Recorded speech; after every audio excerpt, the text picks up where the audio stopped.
Welcome to a day in my life. Good morning, नमस्ते everyone. अहिले नेपालको अधिकांश ठाउँमा पानी परिरहेको छ अनि सबैतिर डुबान पनि भइरहेको छ।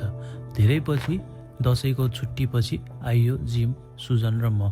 निश्चल भाइले भ्याएन आज एक्सर्साइज गर्न अनि हामी दुईजनाले चाहिँ ब्याक र क्वाड्सको एक्सर्साइज गर्ने प्लान भएर आनन्दले आफ्नो एक्सर्साइज फाइनल सेट काफको हानेर हामीले आजको लागि चाहिँ एक्सर्साइजलाई द एन्ड नै गऱ्यौँ। आफ्टर एक्सर्साइज एकछिन रेस्ट गरेर घर गएर रेडी भएर म चाहिँ निस्किहालेँ। जानुपर्ने थियो निश्चल भाइको घरमा टिका थाप्नको लागि। सो पुगेँ निश्चल भाइको घरमा हामी सबैजना।